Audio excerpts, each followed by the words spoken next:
नमस्कार, मैं हूं प्रदीप और आप देख रहे हैं थिंक 360। हम अभी मैसूर के शिवरामपेट में हैं। यह इलाका व्यापारियों का इलाका है और यहाँ बड़ी संख्या में मारवाड़ी समुदाय के व्यापारी हैं। अलग अलग समाज से हैं, अलग अलग वर्ग से हैं और अलग अलग तरह के व्यापार से जुटे हुए हैं। ये यहाँ पे जो अभी भारतीय जनता पार्टी के कर्नाटक के उपाध्यक्ष हैं, जो येद्युरप्पा जी के सन हैं, उनका स्वागत करने के लिए यहाँ इकट्ठे हुए हैं। तो हम इनसे जानना चाहते हैं कि किस तरह से ये कर्नाटक के इलेक्शन को देख रहे हैं। तो ये जो यहाँ इनका संगठन है उसमें प्रमुख भूमिका निभाते हैं प्रवीण जी से बात करेंगे। बताओ प्रवीण जी, कैसे देख रहे हैं आप इस इलेक्शन को? ये बहुत ही महत्वपूर्ण इलेक्शन है। इस बार जो इलेक्शन होगा वो बहुत ही महत्वपूर्ण इलेक्शन है, क्योंकि पहले यहाँ पे बीजेपी का इतना परचम नहीं था, बट अभी जिस हिसाब से हिंदुत्व की एक लहर चल रही है उस हिसाब से बीजेपी एक बहुत बड़ी प्रचंड बहुमत से यहाँ पे सरकार बनाएगी, ये हमारी उम्मीद है। और इसमें अपने पूरे राजस्थानी प्रवासी जितने भी हैं, इन सबको हमारी एक ही अपील है कि ज़्यादा से फर्स्ट वोट करने पे घर से बाहर आए। कोई डेटाबेस है कितने राजस्थानी होंगे मैसूर में जो सर पूरे अगर मैसूर डिस्ट्रिक्ट के अगर हम काउंट करेंगे तो मोर देन 70,000 यहाँ पे वोटर्स हैं हमारे। बट जिस जगह पे हम खड़े हैं वो चामराजा क्षेत्र है। यहाँ पे 13,000 चिल्लर वोट से। अभी कौन है एमएलए यहाँ पे? नागेंद्रा करके बीजेपी के एमएलए है जी। और हमारी यही आशा है कि फिर से बीजेपी एक बार यहाँ पे सरकार बनाए और हमारा सबका सहयोग और सपोर्ट बीजेपी। मारवाड़ी समुदाय जो है वो बीजेपी के साथ है खास करके। हाँ जी। और आप इस इलेक्शन को और मारवाड़ के इलेक्शन को कैसे देखते हैं? आप रहने वाले कहाँ के हैं मूलतः? हम यहाँ रहते हैं तो देखिए हम साल में 13 महीने 12 महीने में 11 महीने 10 महीने यहीं रहते हैं जी। तो हमारी ये एक तरफ से कर्म भूमि है जी। तो हमको यहाँ पे भी इतना इम्पोर्टेंस देना चाहिए जहाँ पे हम राजस्थान पे इम्पोर्टेंस देते हैं। बट यहाँ का इलेक्शन एक बहुत ही महत्वपूर्ण इलेक्शन है। इसमें हम बात करेंगे आपसे। आपका क्या नाम है? मैं वक्ता रामदेव। आप देवासी मंडल के अध्यक्ष हैं, देवासी समाज के। तो कैसे देखते हैं आप इस इलेक्शन को? और मारवाड़ का इलेक्शन भी आप देखते होंगे, पंच सरपंचों के चुनाव में जाते होंगे। वोट आपका यहाँ है या मारवाड़ में? वोट हमारा यहाँ है और हम यहीं देते हैं। तो कहते हैं नहीं, दो वोट रखते हैं मारवाड़ में। दो रखते नहीं, हमारे 2 थे मगर हमने कैंसिल करवा दिए। जी। कानून के हिसाब से चलना चाहिए। शुरुआत हम करेंगे तो पीछे लोग हैं वो भी करेंगे। तो आप बीजेपी को सपोर्ट कर रहे हैं। बजरंग बली वाला क्या मुद्दा है? ये बजरंग बली वाला मुद्दा जो कांग्रेस वालों ने उठाया वो गलत है, ऐसा नहीं उठाना चाहिए, बैन नहीं करना चाहिए। वो पार्टी की क्या गलती है? वो दल है एक सिर्फ और सेवा भाव दल है। ये तो पीएफआई वाले भी बोलते हैं कि वो पीएफआई वाले सेवा भाव नहीं है, वो देशद्रोही काम करते हैं। हम देखते हैं मीडिया में, न्यूज़ में देखते हैं, फिर हमारा मन खराब होता है। हमारे भी बहुत दोस्त लोग मुस्लिम लोग हैं, बहुत अच्छे लोग भी हैं, कुछ 2% लोग हैं वो गलत काम करते हैं और कुछ नहीं है। आपका क्या नाम है सर? सर मेरा नाम सागर है। सागर जी कहाँ के रहने वाले? सर मैसूर का ही है। अच्छा, बताओ आप क्या सोचते हो? सर मैं सोचता हूँ बीजेपी आना है। 5 साल में हमारा लोकल एमएलए चामराजा क्षेत्र का नागेंद्रा करके है, अच्छा काम करको है। फ्यूचर अभी एक चांस दे तो 5 साल के लिए अच्छा काम होता है। लास्ट गवर्नमेंट 5 साल से बीजेपी ही था, येडियुरप्पा जी का गवर्नमेंट ही था। अभी बोम्माई आया है, एक बार बोम्माई को अभी 5 साल और कंटिन्यू करने के लिए देना है। और विजेंद्र सर आ रहे हैं अभी इधर को जी। विजेंद्र येडियुरप्पा जी के बेटे और कर्नाटक का वाइस प्रेसिडेंट है, इसलिए हम सब लोग व्यापारी लोग इधर साथ में आए हैं जी। क्या ऐसा एक सुनने में आया 40% सीएम, ऐसा कुछ व्यापारियों का? सर टू बी फ्रैंकली सब लोग चोर है जी। ये कौन सा पार्टी रहे तो भी चोर है। आप 40% बीजेपी के नाम के ऊपर बोलते हैं ना। मैं एक सिंपल एग्जांपल देता हूँ, नाम ना को किसका भी, किस मिनिस्टर का भी। एक मिनिस्टर लास्ट टाइम इलेक्शन में 500 करोड़ का उसका आईटी में दिखाया था, नेक्स्ट इलेक्शन में 2000 करोड़ आ गया। क्या खेत में 100 एकड़ 200 एकड़ खेत में क्या सोना उड़ता नीचे से ऊपर को? जी। तो सोने वाली मशीन राजनीति है मतलब? सर राजनीति को राजनीति में देखना, व्यापारी लोग और कॉमन पीपल को मिक्स नहीं करना। वो आलू से सोना वाला भी आया था ना, वही बात बोल रहा हूँ। खेतों में क्या सोना आ रहा है क्या? 200-300 एकड़ में क्या 1500 करोड़ 2000 करोड़ का किधर से पैसा आता? हमें नाम किसका भी नहीं बोलना। बाकी सब चोर, मतलब सब लोग चोरी है, मगर आईएसओ आदमी ठीक से करे तो हम लोगों को वही बस है। और अभी एक बात बोलना बोले तो बीजेपी वाला वो बोलता है, कांग्रेस वाला वो बोलता नहीं है। हमारे को वो नहीं चाहिए, अच्छा गवर्नमेंट चाहिए।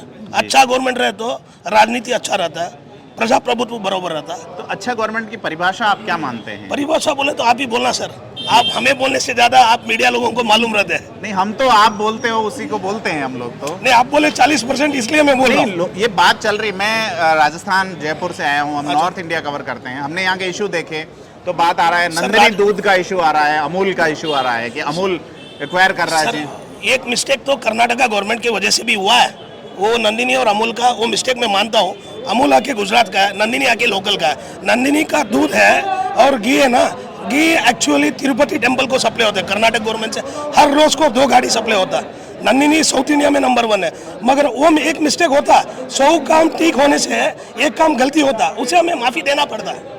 तो ये बजरंग बली वाले इशू पे आप क्या कहते बजरंग बली का इशू है ना, इशू होने के बाद देखो हिंदुत्व की जगह में हिंदुत्व रहना, इधर मीडिया से ज्यादा आप लोग क्या सपोर्ट करना, हिंदुत्व को सपोर्ट करना है। हैं जी? बजरंग बली का इशू करके आप लोग बोल रहे हैं, मगर वो नहीं होना चाहिए। क्यों बोले तो 1947 अगस्त 15 के पहले इंडिया डिवाइड हुआ था ना, वो टाइम में हिंदू मुस्लिम करके डिवाइड हुआ है। इधर का आदमी इधर लोग है, उधर का आदमी उधर लोग है, उधर का आदमी इधर है तो मुसाफिर करके बोलते हैं। जी, मुहाजिर बोलते हैं। हाँ बरोबर है, मगर इधर रहने के बाद वो इंडियन है, सभी लोग एक ही है। इंडिया में रहने के बाद इंडियन सिटीजनशिप, मैं उतना बोल सकता हूँ। तो हम आपसे बात करेंगे। सर आपका क्या नाम है? साहब मेरा नाम गफूर है। हम 40 साल से इधर रहते हैं। कहाँ के हैं मूलतः? मैं मैसूर है, प्रॉपर मैसूर है जी। हम 40 साल से यहीं पे जैन लोगों के बीच में उठना बैठना है अपना। हम पक्षा को देख के, बीजेपी पार्टी को देख के नहीं आए, बल्कि इनके साथ रहन सहन देख के हम साथ में हैं। जी बिल्कुल। तो फर मैं आपको एग्जांपल देता हूँ। जी जब प्रवीण भाई के वालिद साहब थे और फिर उनके दादा थे, तब से हम इधर हैं। जी, तब 40 से, साल। हाँ 40 साल से। उनके राजस्थान में मेरा आना जाना सब है। जी। उसके बावजूद किसका हमारे काम है गफूर भाई अपने? मेरा इमिटेशन ज्वेलरी का काम है। और ऊपर वाले की मेहरबानी ये है कि हम सब एक साथ संसारी लोग जैसे हैं। आज तक मुझे किसी ऐसे भावने से नहीं देखा कि ये मुसलमान है, ये हिंदू है, ये शट्टी है। एक एसोसिएशन बनाया है, उसमें भी वन ऑफ द मेंबर हूँ मैं। तो यहाँ का जो नागेंद्र पहलवान जो एमएलए खड़ा है, तो लास्ट टाइम जब एमएलए की जो सीट उन्हें जो निभाई है, वो क्वालिटी उसमें है। जी। हम ये नहीं देखते कि पक्षा में फलाना आदमी खड़ा है, फलाना आदमी खड़ा है। उसके पास जो क्वालिटी है वो क्वालिटी देख रहे हैं। उस क्वालिटी से हमारे को फायदा हुआ है। आपने तो एक इस बात हिसाब से व्यापारी के नहीं, नाते इस हिसाब जी। से मैं आपको बता रहा हूँ कि इधर जाति पातिवादी हम देख के नहीं लगा रहे। एक आदमी अच्छा खड़ा है तो इसकी वजह से हम उसको साथ दे रहे हैं। एक छोटा सा सवाल ये था कि राजस्थान के हिसाब से हम लोग देख रहे हैं चीज़ें कि दिसंबर में राजस्थान में इलेक्शन है, तो कांग्रेस यहाँ कैसा परफॉर्म करती है, अशोक गहलोत सचिन पायलट का क्या बनेगा, वसुंधरा राजे और उसका, क्योंकि कर्नाटक में वहाँ बिजनेस इतना प्रभावी चीज़ नहीं है। यहाँ बिजनेसमैन के हिसाब से आपने अपनी बात कह दी, लेकिन मैं एज ए कॉमन बात करना चाहूँगा कि यहाँ पे BS येदियुरप्पा पहले लिंगायतों को सपोर्ट और वो सारी चीज़ आई, मुसलमानों की भी बात आई। JDS ये कह रही है कि हम 4% मुस्लिम कोटा लौटाएंगे वापस, तो क्या लगता है मुसलमान किधर जाएगा? मैं इससे पहले मैं आपको एक बात बताना चाह रहा हूँ। मेरे से पहले एक भाई ने आपको बताया कि कोई सत्य हरिश्चंद्र नहीं है इधर। अपने मुकाम पे आने के लिए हर एक को नीचे गिराना उसकी फितरत में है। जी। तो मैं आपको एक छोटा सा एग्जांपल देता हूँ। केंकड़ा वाली लड़ाई है। सुनो अब मैं आपको एक छोटा सा एग्जांपल देता हूँ। येडियुरप्पा जी जब बैठे थे उस वक्त कौन सा इशू हुआ था इधर? कौन सा भी नहीं हुआ था। उनके अंदरूनी मामलात की वजह से येडियुरप्पा जाना पड़ा, तो दूसरी जात वाला आना पड़ा, तब भी बीजेपी खड़े रही। तो असल में यह है कि अगर एकताई के साथ मेजॉरिटी पे जो भी मेजॉरिटी पे आ जाएगी, वो बहुमत से जब जीतेगी तो हुकूमत करने के लिए आसानी होगी। तो जाहिर सी बात है 90% इधर 12% मुसलमान है। मैं ये जानना चाह रहा हूँ किधर जाएंगे? 12% मुसलमान के अंदर अपने अपने विचार, अपने अपने सोच, अपने अपने विचार, अपने अपने सोच अलग है। जी। तो मैं समझो इनके बीच में हूँ। नहीं, ओवैसी पहली बार यहाँ आए हैं, आम आदमी पार्टी यहाँ पे पहली बार आई है, वैसे तो आई नहीं ना, वैसे पार्टी आई नहीं। कुछ सीटों पे चुनाव लड़ रहे हैं वो यहाँ नहीं पे, बिल्कुल नहीं। एक सीट भी नहीं कर्नाटक की नहीं, मैं मैसूर की बात कर रहा हूँ। जी। मैसूर में एक सीट भी नहीं है। जी। हाँ अलबत्ता अलग अलग खड़े हैं, तो समझो वैसे आएगा नहीं, मालूम है। तो आपको ये भी मालूम है ना, वोट बांटने के लिए कर रहे हैं, वोट बांटने के लिए कर रहे हैं, तो एक तरफ आ जावे। तो मैं और एक आपको एक छोटे एग्जाम्पल देता हूँ। सारे हिंदुस्तान के अंदर हर लीडर अंदर जाके बाहर आ गया, कभी वैसे अंदर गया? तो ये तो आपको बात पता है ना।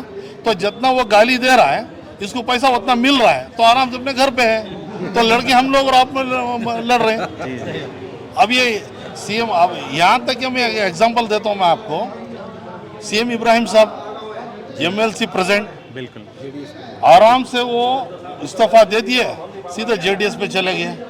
इसी 2 साल पहले येडियुरप्पा को और कुमार स्वामी को, उसके पिताजी को सब गाली देने वाले थे, अब क्यों अंदर चले गए? मालूम था कि ये भी अंदर चला जाएगा। इससे बेहतर है उसके भाई के साथ मिल लें। JDS भी बीजेपी की भाई है, पर वो बात सेक्युलरिज्म की करते हैं, वो कहते हैं कि बात secular- करते हैं अपना ये प्रोगंडा बनाने के लिए, अपनी वाहवागिरी करने के लिए, अपना नाम करने के लिए। पर 96 में जब प्राइम मिनिस्टर बने थे एक दौर में, कौन? गौड़ा जी, देव जी, गौड़ा जी, जी, जी। तब ज्योति बसु ने उनको कहा कि आप एक सेकुलर व्यक्ति हैं, नहीं इसलिए साहब, बनिए। मैं आपको छोटी एग्जांपल देके समझाता हूँ। जी। औरत मालूम है? हाँ, हाँ। औरत दौलत जो शोहरत है नसीब से मिलती है। देवेगौड़ा जी मुंडी नीचे लेके बैठे थे तो नसीब खुल गई, 7 महीने के लिए दरबार कर लिए, तो उसके बाद बैठे क्या? नहीं बैठे। अभी जो मोदी जी चला रहे हैं वो भी उनकी नसीब है। कोई कहता है कि चाय बेचने वाले थे, तो इससे ये पता चलता है कि चाय बेचने वाला हो या डबल ग्रेजुएट, कहीं लेक्चरर भी क्यों ना हो, अगर किस्मत अगर आ गई ना तो कोई भी ऊपर जा सकता है। ओवैसी पे बात कर रहे थे, ओवैसी बैरिस्टर हैं, मुसलमानों की बात करते हैं, तो क्या वाकई में वो बीजेपी के लिए काम कर रहे हैं? मुझे ऐसा मतलब नहीं, एक मैं आपको opinion- समझाना क्या चाह रहा हूँ। जी। कौन सा भी अगर लीडर पे मुकाम पे चला गया ना, जी। तो वो लाल बत्ती की कार छोड़ के मामूली गाड़ी में जाना पसंद नहीं करेगा। जी। उस वक्त ना जात पात देखेगा ना कोई अपना देखेगा, लाल बत्ती ही चाहिए। एक बार उसका नशा चढ़ गया ना तो वैसे को वैसा नशा चढ़ा होगा, जी। तो इसलिए वो गाली वाली देता होगा। पर तो आप भी दो ना। आम मुसलमान अगर गाली देता है तो जेल होती है, ओवैसी अगर बात कर रहे हैं तो वो आपको पता है ना, वैसी जब गाली देता तो जेल नहीं हो रही है, क्योंकि अमित शाह के गोद में बैठा है। अमित शाह के गोद में बैठा अमित शाह के। तो गफूर भाई बहुत बहुत धन्यवाद। आपका नाम गांव बताएं। मेरा नाम प्रताप सिंह है जी। मैं जालोर जिला का रहवासी हूँ। जी। देव की गांव है। जी, क्या लगता है आप कहाँ पड़ता है आपका देव की गांव जालोर में? जालोर से महज 16 किलोमीटर दूर है। और जालोर के बीच कौन में एमएलए हैं आपका? हमारे वहाँ तो ये सगन सिंह जी हैं अभी। छगन सिंह राजपुरोहित। तो यहाँ नहीं आए वो चुनाव में प्रचार करने? नहीं, वो जालोर के जोगेश्वर जी गर्ग आए हैं, जो बेंगलोर उनको कार्यभार दिया है। जी। वो नहीं आए। सतीश पूनिया जी आए थे सतीश पुनिया जी बेंगलोर आए थे, यहाँ नहीं आए। जब अध्यक्ष थे फिर उनको हटाने के बाद अभी नहीं आए। नहीं तो मीटिंग था मैसूर के लिए, उनको बुलाया था आने के लिए। तो कैसे देखते हैं राजस्थान के इलेक्शन को और यहाँ के इलेक्शन को, क्या अंतर है? नहीं, यहाँ तो एक तो विकास आप देखो, रोड कितने हैं, जैसे आप विदेश में घूम रहे हैं ऐसे हर रोड मिलेगा। अभी राजस्थान में पूरे रोड टूटे फूटे। मैंने कई बार सोशल मीडिया पे मैं जब राजस्थान जाता हूँ तो खुद की गाड़ी रोक के लेता हूँ। जैसे कि आपको उदाहरण देता हूँ, नारनावा से बागरा का रोड ख़राब था जी, बिशनगढ़ से आहोर तक का ख़राब था। और सबसे बड़ी मैं एक बात बोलता हूँ राजस्थान के लिए कि जवाई बांध का पानी जालोर को नहीं मिल रहा है, और वहाँ इतना खारा पानी है कि घुटनों में दर्द होता है, पानी वो नीचे चला गया है। तो मैं सरकार से मांग करता हूँ कि आप जो हर गांव जैसे जिस भी गांव से जो नदी निकलती है वहाँ ऐसा पुल बनाए, जैसे गांव से 1 फुट 2 फुट नीचे रहे, तो वो अगर भराव रहेगा तो हमेशा वहाँ पानी रहेगा। जवाई बांध के पानी का इशू है जालोर में बड़ा। जवाई बांध का इशू है। और तो आपके जल शक्ति मंत्री यहाँ प्रचार करने आते हैं, गजेंद्र सिंह जी, उनको कहा नहीं आपने? नहीं, या तो नहीं आए थे, बेंगलोर आए थे। परंतु जो अगर ये जवाई बांध का पानी जो जब भी बारिश का निकलता है, अगर उसको रोक दे तो जितने भी खारे कुएं हैं ना उसमें थोड़ा पानी ऊपर आएगा। ये सबसे बड़ी मांग है। अभी देखो राजस्थान सरकार की बात करेंगे, जब इलेक्शन आने लगा तो हर जगह गांव ये रोड की वो सब बात करते हैं, मतलब जातिवाद करते हैं। जातिवाद नहीं करना चाहिए। आपस में हम भाईचारे से, देखो प्रवास में हिंदू मुस्लिम सिख सब आपस में भाईचारे रहते हैं। जब इलेक्शन आता है तो जितना भी वो मुसलमान वैसा करे वैसा करके एक वोट बैंक की राजनीतिक मोल बनाने से हिंसा प्रकट होती है। ऐसा नहीं करना चाहिए सरकार। हमें मारवाड़ी साफा एक दिख रहा है यहाँ पे, तो उनसे बात करते हैं जिन्होंने पहन रखा है। बताएं सर, नाम आपका? मेरा नाम मंगला राम है। मंगला राम जी। मैं राजपुरोहित कालेटी का हूँ, हाँ? बिनमाल तहसील कालेटी का। जी। आप क्या करते हैं यहाँ पे? यहाँ पे हमारा बिजनेस है, किराना का दुकान है। कितने साल से हैं? हमारा 20 साल से है। तो किसको वोट दे रहे हैं आप? हम तो बीजेपी को दे के, राजपुरोहित है, हम तो सब बीजेपी के मैन हैं और ओपन बीजेपी के वोट देते हैं। जी। राजपुरोहित पाली से वो खड़े हुए थे कांग्रेस से, कांग्रेस टिकट देती है राजपुरोहितों को। कभी उन्होंने उनको दिया था बालोतरा से, पचपदरा से, किसी को भी सिवाना टिकट से। दे, लेकिन हमें तो बीजेपी को वोट देंगे। हम वैसे नहीं सुनेंगे कि राजपुरोहित को टिकट दिया है कांग्रेस ने जो हम वोट देंगे, हम नहीं वोट देंगे। तो डेवलपमेंट और चीज पे आपका कोई वो नहीं है, बस अपनी नहीं, कास्ट फोकस करती है। है बीजेपी अपना अच्छा काम कर रही है। मोदी तो जी राजस्थान में क्या लगता है, अशोक गहलोत की सरकार रिपीट होगी? ये बार नहीं होगी, कोई हालत में नहीं होगी। ये क्या बार ऐसा बीजेपी क्या? होगी।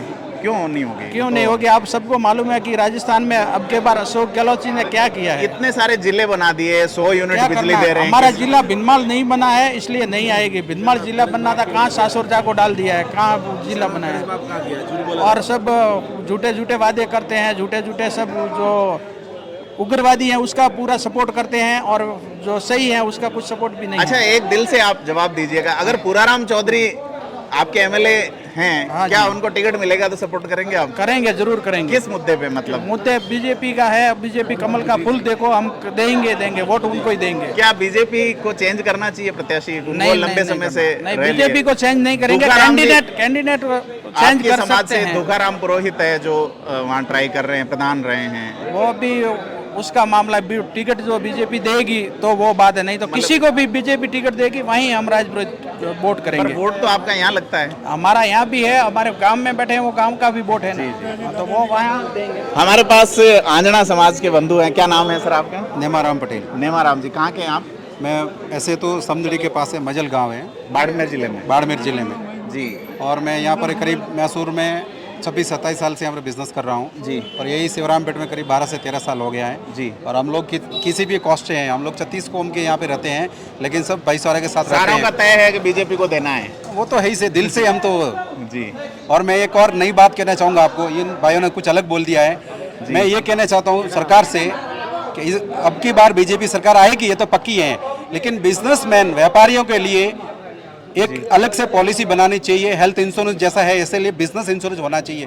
हम लोग लाखों रुपए का टैक्स भरते हैं, आईटी टैक्स भरते हैं, हम लोग 30 से 32 टाइप का टैक्स भरते हैं, income tax, sale tax, corporation tax, ये टैक्स वो टैक्स। हम लोग लाखों रुपए का टैक्स भरने के बाद कल के दिन एक बिजनेसमैन के या दुकान में उसकी दुकान जल जाए या उसके कुछ दुकान की चोरी हो जाए या आकस्मिक उसकी मृत्यु हो जाए तो उसके लिए गवर्नमेंट से कोई प्रावधान नहीं है। तो मैं मोदी जी से आपके द्वारा, इस चैनल के द्वारा से कहना चाहता हूँ कि इसके बाद जब भी आपके ये इलेक्शन पूरा होने के बाद अगर बिजनेस व्यापारियों के लिए आपको सोच रहे हैं तो मेरे हिसाब से ऐसा कुछ इंश्योरेंस बनना चाहिए जिससे व्यापारियों को लाभ मिलना चाहिए।